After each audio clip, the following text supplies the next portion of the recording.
Good afternoon, everyone. Thanks for joining us here on 13 News at noon. I'm Karen Campbell. Right now, IMPD is investigating after a 24-year-old man was killed on the northeast side. Police tell us they got a call for a domestic disturbance just after midnight at an apartment complex near the I-65 North Split.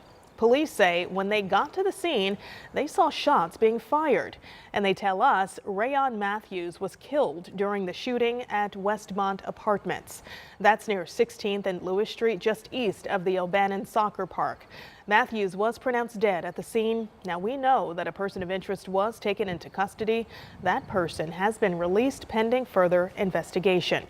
And once we learn more in this ongoing investigation, we will make sure to report that to you on air and online at WTHR.com.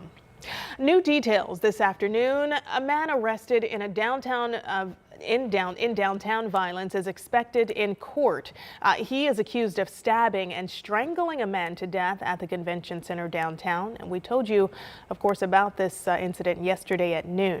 Here's what court documents tell us. Another employee heard Alan Gosnell begging for his life while the suspect was allegedly beating him in the face. Police say several people called 911. Some followed the alleged killer until officers arrived. Our officers will continuously be a presence as we were prior to this. Again, officers were fairly close when this particular incident happened. We had off-duty officers working near the convention center, as well as our beat officers who work downtown as well. The convention center was available for interviews yesterday, but they told us the building has 24-hour security with guards at each entrance. Today's hearing is set for 1:30 this afternoon. We will have more on 13 News starting at 4 o'clock.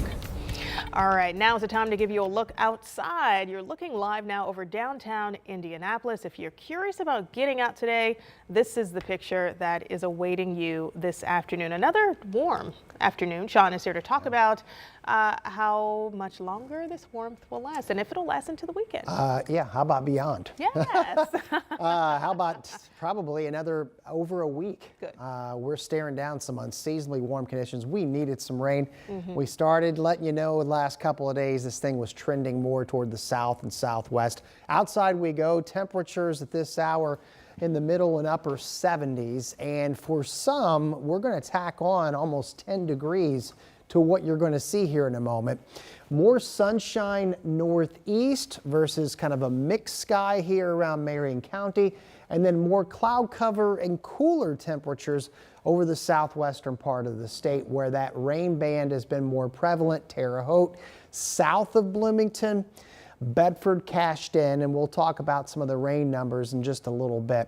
Almost at 80 in Muncie. So this area from Richmond, Muncie, Kokomo, Lafayette, you're likely staring down upper 80s, close to 90 this afternoon. It is a little more humid, but nothing off the charts for us here. And here's future track 13 as we go into the afternoon. We'll keep in that shower chance over far southwestern Indiana. Most spots pretty much done with the rain. Got a hot weekend and a hot 7-day for this time of year ahead in just a few minutes. All right. Thanks, Sean. One man is now convicted of violently attacking several women in downtown Indianapolis. The prosecutor's office tells us that Victor Johnson was found guilty on multiple charges, including attempted murder, attempted rape, battery, and criminal confinement. In June of 2020, IMPD responded to 3 reports of a man attacking women after they refused his advances, and shortly after they received a 4th report of a man stabbing a woman on the Cultural Trail. IMPD was able to connect all of the incidents back to Johnson. His sentencing is set for October 7th. An Indiana man convicted of killing 4 men back in the 90s now has an execution date. Now, it is the first execution here in our state in 15 years. The order says Joseph Corrin must be put to death by December 18th. A jury found him guilty in 1997 of killing his brother, his sister's fiance, and their friends. His attorneys have argued against the execution, saying he is mentally ill. And we are now hearing from the mayor of Indianapolis about how his administration handled allegations of sexual harassment involving his former deputy mayor. On Thursday, Mayor Hogsett signed a proposal passed by the City County Council this week authorizing an independent investigation into how allegations against former Deputy Mayor Thomas Cook were handled. It stems from 2015 when former campaign staffer Lauren Roberts says Cook harassed her. She says she told the mayor about what happened in 2017, and the mayor says he contacted outside legal counsel to investigate, and Cook was sanctioned that same year. But Roberts says no one ever contacted her at the time as part of an investigation. The mayor says that was up to the lawyers who investigated her claims. If we're trying to get to the bottom of everything and the person is bringing the allegation, should somebody ask that person? Should someone talk to them? I would have no disagreement with that. The mayor says he asked Cook to resign from the city in 2020 after Cook became involved with another staffer, something he was prohibited from doing as part of sanctions that came after the investigation into Roberts' claims. Then, last September, a second allegation from another woman, Caroline Ellard. She told the mayor Cook sexually harassed her in 2018 when she started working for the city. Now, in that case, the mayor says he reported the claims again, leading to another investigation. Once that investigation was completed, Mr. Cook was told he was not to have any more involvement at all in my campaign for re-election, and that any contractual relationship he had with the city of Indianapolis was terminated. Both Roberts and Ellard went public with their stories this past July. Widespread criticism of the Hogsett administration and its work culture. Well, some have even called for Mayor Hogsett to step down, but he says that won't happen.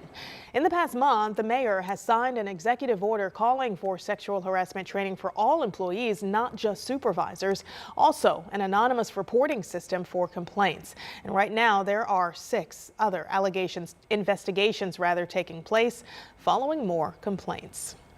Well, right now, Indiana University is working to see if any other former athletes believe they were subjected to inappropriate touching during medical exams by a former team doctor.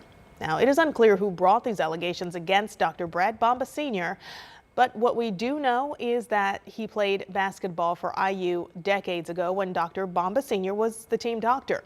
Now, it is important to know that Dr. Bomba Sr. has not been arrested or charged in this case. IU has hired a law firm to conduct an independent review. They will focus on the background facts related to the annual physicals, if that conduct was appropriate, necessary, or within the standard of care, and if any other medical professionals or school officials were aware of the alleged conduct. Also, if warranted, what actions they took. An attorney who represents abused athletes tells us this case will be difficult because the exams in question were at least 25 years ago.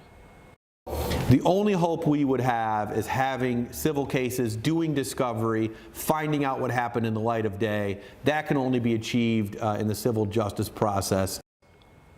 There is a phone number and email address set up for anyone wanting to provide information about Dr. Bomba Sr. You can remain anonymous. That number and email listed on your screen for you. You can also find it at WTHR.com. In northern Indiana, a blue light ceremony is now set to honor a Newton County deputy killed in the line of duty. Newton County Deputy Brandon Schreiber died Wednesday after being shot during a chase last week. He was helping deputies in Illinois at the time. They escorted his body back to Indiana yesterday. They've also parked his car on the courthouse lawn where anyone can place flowers in honor of Deputy Schreiber.